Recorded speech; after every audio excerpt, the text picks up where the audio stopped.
Bismillahirrahmanirrahim. Assalamualaikum warahmatullahi wabarakatuh. Perkenalkan, nama saya Ririn Puji Rahayu dari Prodi Bimbingan Konseling Islam dari kelas 1E. Di sini saya akan memaparkan sedikit tentang definisi Al-Quran, nama lain Al-Quran, ayat dan surat, dan juga Al-Quran sebagai mukjizat untuk memenuhi tugas ulumul Quran. Yang pertama, definisi Al-Quran.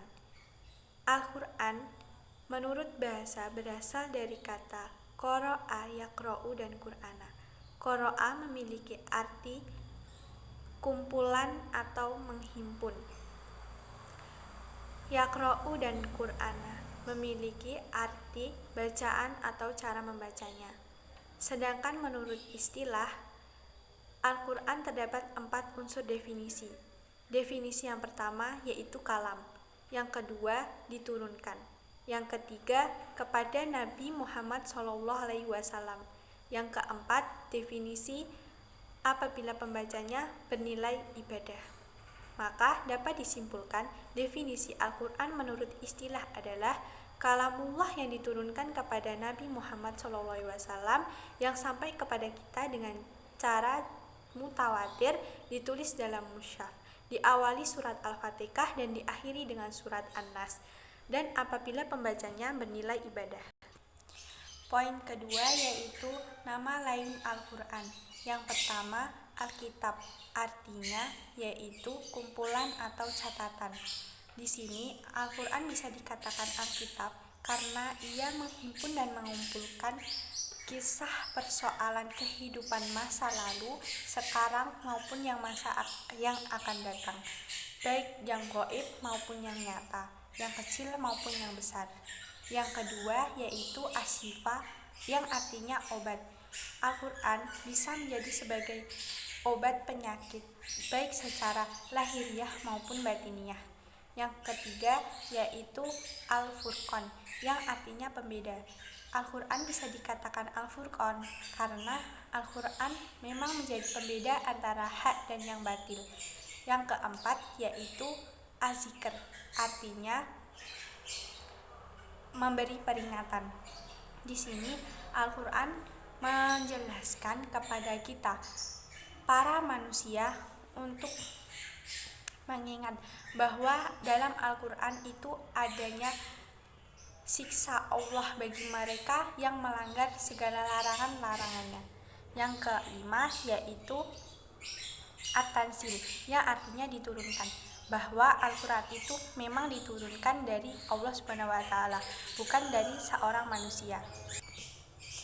Poin ketiga yaitu ayat dan surat. Di dalam Al-Quran, surat yang pertama diturunkan yaitu surat Al-Alaq ayat 1-5, dan surat yang terakhir yaitu surat Al-Ma'idah ayat 4.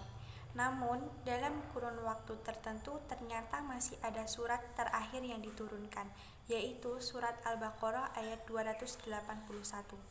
Kemudian, surat-surat dibedakan menjadi 2, yaitu surat Makkiyah dan surat Madaniyah. Surat Makkiyah yaitu surat atau ayat yang diturunkan sebelum Nabi Muhammad hijrah ke Madinah. Dan surat Madaniyah yaitu surat atau ayat yang diturunkan pasca hijrah ke Madinah. Jumlah surat dan ayat di dalam Al-Quran yaitu 114 surat dan 6.666 ayat. Namun, ada sekelompok orang yang mencoba menghitung kembali berapa jumlah ayat yang sebenarnya dan mendapatkan kesimpulan bahwa jumlah ayat yang sebenarnya yaitu 6.236 ayat. Poin keempat yaitu Al-Quran sebagai mukjizat. Kata mukjizat di sini berasal dari kata ijaz yang artinya melemahkan.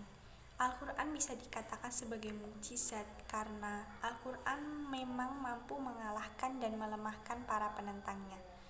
Adapun mukjizat dari Al-Quran terdiri dari 4, yaitu yang pertama, keindahan susunan dan gaya bahasa Al-Quran tidak ada tandingnya.